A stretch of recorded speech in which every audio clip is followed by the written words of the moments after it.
আজিৰ ভিডিঅ'টোত আমি স্পেশালি আলোচনা কৰিম এই প্ৰধানমন্ত্ৰী আৱাস যোজনাৰ তৰফৰ পৰা 2025 বৰ্ষৰ যেটো ভেৰিফাইড এটা লিষ্ট মুকলি কৰিছে স্পেশালি আমাৰ অসমীয়া হাজাৰ হাজাৰ লাখ লাখ দুখীয়া শ্ৰেণীৰ মানুহৰ কাৰণে যিসকলে এই পৰ্যন্ত প্ৰধানমন্ত্ৰী আৱাস যোজনাৰ ফালৰ পৰা চৰকাৰী ঘৰৰ কাৰণে যি 1,48,000 টকা দিয়া হৈছে এই টকাখিনি এওঁলোকে পাবলৈ সক্ষম হোৱা নাই এওঁলোকৰ কাৰণে সেকেন্ড আকৌ নতুন লিষ্ট মুকলি কৰিছে প্ৰধানমন্ত্ৰী আৱাস যোজনাৰ ফালৰ পৰা এই লিষ্টটো আপোনালোকে কেনেদৰে চাব পাৰিব এই লিষ্টত আপোনালোকৰ নাম আছে নে নাই কেনেদৰে আপোনালোকে চাব পাৰিব তাৰ A to Z আজিৰ এই ভিডিঅ'টোত আপোনালোকক দেখুৱাবলৈ চেষ্টা কৰিম এইটো যেটো আপোনালোকে পেজ ইয়াতে চাবলৈ পাৰিছে এই পেজটোৱে হল প্ৰধানমন্ত্ৰী আৱাস যোজনাৰ অফিচিয়েল পেজ এই পেজটোত আপোনালোকে প্ৰথমে আহিব মানে যিকোনো এটা গুগল বা ক্ৰমত যায় আপোনালোকে pmayg.nic.in বুলি সাৰ্চ কৰি আপোনালোকে যেটো প্ৰথম অপচন আহিব তাতে ক্লিক কৰাৰ লগে লগে এই পেজটো ওপেন হৈ যাব আৰু এই পেজটো ওপেন হৈ যোৱাৰ লগে লগে আপোনালোকে এইটো যেটো সাইডত 3 ডট যে আপোনালোকে ইয়াতে চাবলৈ পাৰিছে এই 3 ডটত ক্লিক কৰিব ইয়াতে ক্লিক কৰি দিয়াৰ লগে লগে এইবাৰ চাওক ইয়াতে প্ৰথম যেটো অপচন আছে এবাউট সেকেন্ড যেটো অপচন ইয়াতে আপোনালোকে চাব পাৰিছে আৱাজ শব্দ বুলি এই আৱাজ শব্দত আপোনালোকে ক্লিক কৰিব ইয়াতে ক্লিক কৰি দিয়াৰ লগে লগে এইবাৰ আপোনালোকে সেকেন্ড যেটো অপচন চাবলৈ পাৰিছে ৰিপৰ্ট এই ৰিপৰ্টত আপোনালোকে ক্লিক কৰিব ইয়াতে ক্লিক কৰি দিয়াৰ লগে লগে এইবাৰ চাওক এনেদৰে এটা পেজ ওপেন হ'ব আপোনালোকে তলফালে স্ক্ৰল কৰিব তলফালে স্ক্ৰল কৰি আপোনালোকে এইটো যেটো F নম্বৰ অপচন যেটো আপোনালোকে চাবলৈ পাৰিছে যত লিখা আছে E/FMS reports ইয়াৰে যেটো 3 নম্বৰ অপচন চাবলৈ পাৰিছে beneficiaries registered accounts frozen and verified এইটো যত লিখা থাকিব তাতে আপোনালোকে ক্লিক কৰিব ইয়াতে ক্লিক কৰি দিয়াৰ লগে লগে এইবাৰ আপোনালোকে ওপৰৰ দুটা যেটো অপচন আছে ওপৰৰ দুটা আপোনালোকে সেম ৰাখিব বাকি আপোনালোকে এই অল ষ্টেটছত ক্লিক কৰিব ইয়াতে ক্লিক কৰি আপুনি যেটো ৰাজ্যত বসবাস কৰে হেইটোত আপোনালোকে ক্লিক কৰিব ইয়াতে ক্লিক কৰি দিয়াৰ লগে লগে আকৌ আপোনালোকে এই সিলেক্টত ক্লিক কৰিব সিলেক্টত ক্লিক কৰি আকৌ নিজে যেটো জিলাত বসবাস কৰে হেইটো জিলা যত লিখা আছে তাতে আপোনালোকে ক্লিক কৰিব ইয়াতে ক্লিক কৰি দিয়াৰ লগে লগে এইবাৰ আকৌ আপোনালোকে এই সিলেক্টত ক্লিক কৰিব সিলেক্টত ক্লিক কৰি আপোনালোকৰ নিজৰ যেটো ব্লক আছে হেইটো ব্লকৰ নাম যত লিখা থাকিব তাতে আপোনালোকে এনেদৰে ক্লিক কৰিব ইয়াতে ক্লিক কৰি দিয়াৰ লগে লগে এইবাৰ আকৌ আপোনালোকে এই সিলেক্টত ক্লিক কৰিব সিলেক্টত ক্লিক কৰি এইবাৰ আপোনালোকৰ নিজৰ গাঁও পঞ্চায়তৰ নাম যত লিখা আছে তাতে আপোনালোকে ক্লিক কৰিব ইয়াতে ক্লিক কৰি দিয়াৰ লগে লগে এইবাৰ আপোনালোকে এইটো যেটো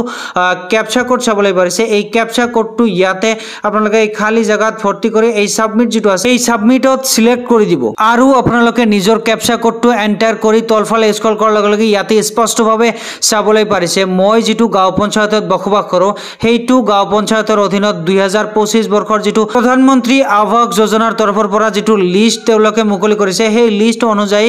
এই যেটো লিষ্ট আছে এই লিষ্ট অনুযায়ী টোটাল এই কেজন মানুহ তলফালে মই স্ক্ৰল কৰিছো এই কেজন মানুহে প্ৰধানমন্ত্ৰী আৱাস যোজনাৰ ফালৰ পৰা কিন্তু তেওঁলোকে চৰকাৰী ঘৰ পাবলৈ সক্ষম হৈছে ইয়াতে আপোনালোকে চাবলৈ পাৰিছে ওপৰত বেনিফিচিয়াৰী নাম এই বেনিফিচিয়াৰী নামত আপোনালোকে অতি ভালদৰে চাই লব ইয়াতে আপোনালোকৰ নাম আছে নে নাই যদি আপোনালোকৰ লিষ্টত নাম আছে তেতিয়া হলে আপোনালোকে ওপৰ ফালে আহিব ওপৰ ফালে আহিলে আপোনালোকে ইয়াতে চাবলৈ পাৰিছে প্ৰথমে ৰেজিষ্ট্ৰেচন নাম্বাৰ বেনিফিচিয়াৰী নাম্বাৰ তাৰ পিছত কোনটো বেংক ডিটেইলছ আপোনালোকে দিছিল প্ৰধানমন্ত্ৰী আৱাস যোজনাৰ ফালৰ পৰা চৰকাৰে এটা ঘৰ পোৱা ৰাখাত সেই বেংকৰ নাম ইয়াতে চাবলৈ পাৰিব তাৰ পিছত ষ্টেটাস অৰ্থাৎ কি আপোনাৰ ষ্টেটাস ভেৰিফাইড হৈছে নে নাই বা ৰিজেক্ট হৈছে নে নাই না পেন্ডিং আছে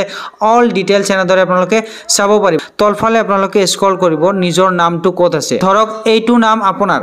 এই নামৰ সাইডত এইটো যেটো নাম্বাৰ AS কিবা কিবি নাম্বাৰ যে ইয়াতে আপোনালোকে স্পষ্টভাৱে চাবলৈ পাৰিছে এই নাম্বাৰটোৱে হল প্ৰধানমন্ত্ৰী আৱাস যোজনাৰ ৰেজিষ্ট্ৰেচন নাম্বাৰ এই নাম্বাৰটোত এনেদৰে আপোনালোকে কপি কৰিব ইয়াতে কপি কৰি আপোনালোকে ওপৰ ফালে আহিব ওপৰ ফালে আহি এই যেটো সাইডত 3 ডট ইয়াতে আপোনালোকে চাবলৈ পাৰিছে এই 3 ডটত ক্লিক কৰিব 3 ডটত ক্লিক কৰি এইবাৰ আপোনালোকে এইটো যেটো অপচন আপোনালোকে চাবলৈ পাৰিছে 5 নম্বৰ অপচন যত লিখা আছে ষ্টেক হোল্ডাৰ্স এই ষ্টেক হোল্ডাৰ্সত আপোনালোকে ক্লিক কৰিব ইয়াতে ক্লিক কৰি দিয়াৰ লগে লগে 1 নম্বৰ যেটো অপচন ইয়াতে চাবলৈ পাৰিছে IAY/PMAYG বেনিফিচিয়াৰী অৰ্থাৎ কি প্ৰধানমন্ত্ৰী আৱাস যোজনা গ্ৰামীণ এইটো যত লিখা থাকিব তাতে আপোনালোকে ক্লিক কৰিব নেদৰে ইয়াতে ক্লিক কৰি দিয়াৰ লগে লগে এনেকুৱা সিস্টেমৰ এটা আপোনালোকৰ সন্মুখত পেজ এটা খুল খাই যাব এই পেজটো খুল খাই যোৱাৰ লগে লগে এইটো যেটো লিখা আছে এন্টাৰ ৰেজিষ্ট্ৰেচন নাম্বাৰ সেই যে অলপ আগত আপোনালোকে কপি কৰিলে সেই ৰেজিষ্ট্ৰেচন নাম্বাৰ ইয়াতে আপোনালোকে পেষ্ট কৰি দিব ইয়াতে পেষ্ট কৰি এই যেটো ক্যাপচা কোড থাকিব লাগিব এই ক্যাপচা কোডটো ইয়াতে আপোনালোকে এন্টাৰ কৰি এইটো যেটো গ্ৰীন কালাৰৰ সাবমিট বুলি যে লিখা আছে এই সাবমিটত আপোনালোকে এনেদৰে ক্লিক কৰিব ইয়াতে ক্লিক কৰি দিয়াৰ লগে লগে এইটো চাওক ইয়াতে স্পষ্টভাৱে চাবলৈ পাৰিব পোন প্ৰথমে যাৰ নামত প্ৰধানমন্ত্ৰী আৱাস যোজনাৰ ফালৰ পৰা চৰকাৰী এটা ঘৰ দিয়া হৈছে বা তেওঁৰ লিষ্টত নাম আছে সেইজন মানুহৰ অল ডিটেইলছ ইয়াতে আপোনালোকে চাব পাৰিব অৰ্থাৎ প্ৰথমে ৰাজ্যৰ নাম তাৰ পিছত district block panchayat village beneficiary details all details ইয়াতে আপোনালোকে চাব পাৰিব তাৰ পাৰ্সোনাল ডিটেইলছ বেংক ডিটেইলছ এনেদৰে আপোনালোকে চাব পাৰিব তাৰ পিছত তাৰ ইনষ্টলমেন্ট অৰ্থাৎ তেও এই পৰ্যন্ত প্ৰধানমন্ত্ৰী আৱাস যোজনাৰ ফালৰ পৰা কিমান টকা পাবলৈ সক্ষম হৈছে ইয়াতে স্পষ্টভাৱে আপোনালোকে চাব পাৰিব টোটাল টকা কিমান পাইছে প্ৰথম কিস্তিত 32500 টকা পাইছে সেকেন্ড কিস্তিত 48750 টকা পাইছে থাৰ্ড যেটো কিস্তি আছে থাৰ্ড কিস্তিত 48750 টকা পাইছে টোটাল এইজন মানুহে প্ৰধানমন্ত্ৰী আৱাস যোজনাৰ ফালৰ পৰা 1,30,000 টকা পাবলৈ সক্ষম হৈছে